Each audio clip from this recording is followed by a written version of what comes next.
It took this team 10 years, 10 whole years to get back on top. After 10 years of struggle, LA Galaxy finally got crowned champions of the MLS. For this team, it's been drama all through. First, the disappointment they had to go through for 10 years straight and the ups and downs of the current season. These guys finally put themselves in the history books one more time. You see, the MLS Cup is one of the biggest tournaments in America. It is everyone's dream. And for LA Galaxy, it isn't just about winning a tournament or bragging rights, but to show that they are back. LA Galaxy has always been the top dog, but lately they kinda lost their touch. But winning now was exactly what the team needed to make a statement. In this video, we're going to walk through LA Galaxy's journey to the top. Their struggles, victories, magical moments, all of it. For this team, it all began even before the season started, and with the management of the team, not even the players. In the previous season, LA Galaxy didn't make it to the playoffs. For a team as big as this, that is a real bummer. The management realized a couple of things had to change if they were going to win the 2024 edition. They had to rebuild the team, bring in players that would be able to contest against the strongest teams in the tournament. And they did just that. We'll get into the transfers in a bit. The head coach, Greg Vanney, also knew he had a part to play. It's one thing to bring in good and maybe more experienced players. It's another thing to get these players to play well as a team, and also actually have a game plan that'll make them surpass other opponents. And to be honest, in recent years, the fans have made sure Greg Vanney felt their disappointment. The team has been inconsistent, and of course, Greg is going to be the first person to get called out. So Greg knows what is at stake. The fans desperately need results, and now that new players are coming in, the game plan needs to change. For a while, defense has been LA Galaxy's weak point. No matter how much they scored or dominated a game, they just couldn't seem to stop the opponents from scoring. Remember that away 3-1 loss to FC Dallas on the 4th of March 2023? Or that even losing at home to Los Angeles FC even after scoring 2 goals? Another embarrassing defeat came on the 6th of March 2023. They lost 3-1 at home to Colorado Rapids. You get the point.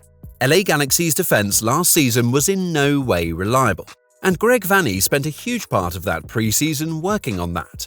And with the players coming in, Miguel Berry from Atlanta United, John Nelson from St. Louis City, Brady Scott from Columbus Crew, Gabriel Peck from Vasco da Gama, and Isaiah Parente from Ventura Country. They had a couple of other transfers, but their biggest and most important transfer of the season, Marco Reus from Borussia Dortmund. Marco Reus has all the experience they need as far as European club football is concerned. He has won it all. LA Galaxy really needed a player like this in their squad, a player who knows how to win. And of course, with these new players coming, some old players had to make way. Billy Sharp, Chris Mavinga, Jonathan Bond, Adam Saldana, Daniel Aguirre, Raheem Edwards, Preston Judd, Tyler Boyd, and a few others. Now with new players in and a new game plan in place, LA Galaxy set out for a couple of pre-season friendlies. To test their new strats and build in game chemistry. And this is where things start to get interesting. Their first preseason game was against St. Louis City on the 3rd of February 2024, and they lost 2-1. 4 days after that, they suffered another embarrassing defeat at the hands of Charlotte FC, 3-0. And it gets worse. 4 days after the 3-0 defeat, they went another 3-1 against Austin FC. After 3 days, they went against New York City FC, and the game ended 2-2. And on the 17th of February, that's 4 days after the draw, they got their first win, 2-0, and it came against New York Red Bulls. So, 5 preseason games. They lost 3, drew 1, and won 1. That is definitely not a good start, and to the fans, the team wasn't in any way ready for the season. But after their first 2 official games of the season, everyone saw there was still hope for this team. First, they took on Messi's Inter Miami.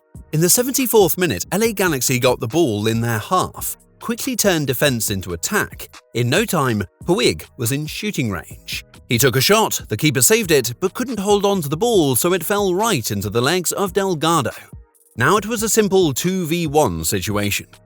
He gave a simple pass to Joveljic and of course a simple tap into the net. But unfortunately, Messi's 92nd minute equalizer stopped them from leaving with the win. But at least they left with a draw. This wasn't quite what they wanted, but a draw is definitely better than a loss. But their second game put a huge smile on their faces. 2nd of March, San Jose Earthquakes vs LA Galaxy. Joveljic once again found the back of the net. Joseph Paintil added his goal and Richard Puig scored one to extend the lead. The game ended 3-1. All through March to June, LA Galaxy played 20 games. They won 11, drew 6, and lost only thrice. Funnily enough, 2 of the 3 losses came in the same month, April.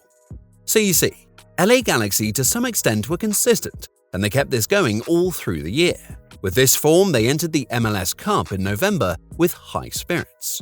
1st of November, Round 1, LA Galaxy clashed with Colorado Rapids.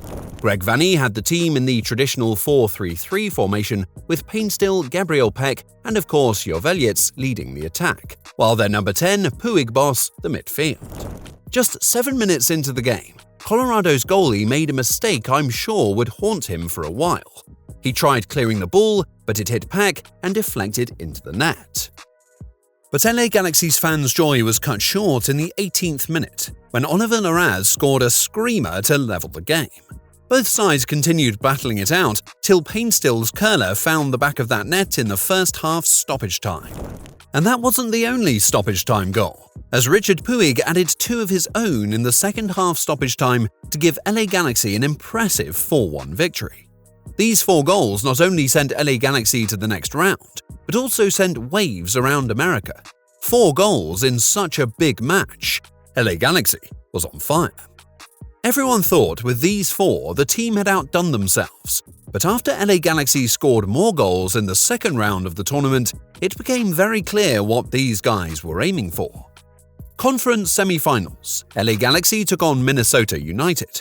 Once again, the coach opted for the 4-3-3 formation, and this time superstar Marco Reus was in the starting lineup. He played from the right, Carrillo in the middle, and of course Puig on the left.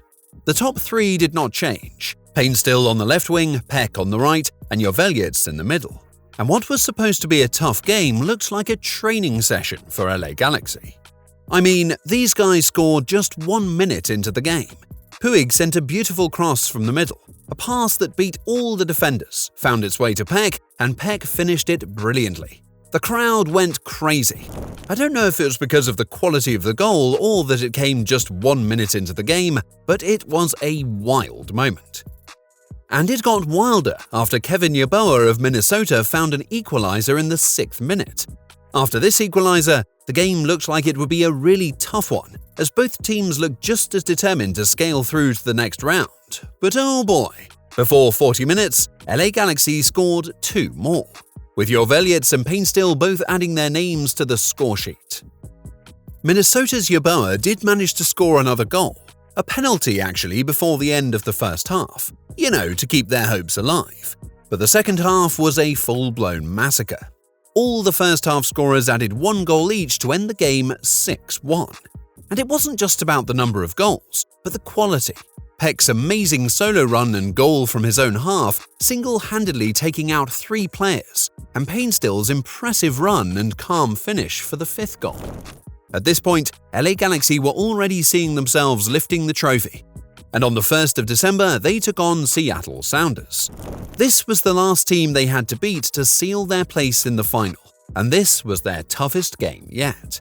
Unlike the previous games where they scored in the first 10 minutes, Seattle Sounders kept the net clean all through the first half. LA Galaxy also held their ground and didn't concede any goal. Coming into the second half, both teams brought the same intensity. The game remained goalless till the 85th minute, when the Seattle boys lost the ball in their half and Galaxy's number 9 made them pay with the first and only goal of the game. 1-0 the game ended, and LA Galaxy were through to face New York Red Bull in the Cup final. And this was just 6 days after LA Galaxy got past Seattle Sounders. Aside from the fact that finals are filled with drama and are usually unpredictable, this game took it to a different level. The atmosphere was crazy. Both teams were set to give it their all. The fans didn't know what to expect. Just like they didn't expect the first goal to come in as early as the 9th minute. Painstill, once again with his crazy run, was able to put LA Galaxy in front. And while the crowd was still trying to get over the fact that a goal came in less than 10 minutes, Joveljic added another one less than 4 minutes after the first. In the 28th minute, Sean Nialis added one for New York Red Bulls, and the first half ended 2-1. Second half remained goalless as the game ended 2-1, and LA Galaxy was crowned MLS champions for the first time since 2014. Finally, LA Galaxy is back on top, and with this being their 6th, they put an extra gap between them and DC United, with 4 as the team with the most MLS Cups. But can they go on to repeat this success next year? Share your opinion in the comments. But before you do that, I need you to support the channel by hitting that subscribe button, so we can keep making videos like this one. I'll see you in the next video.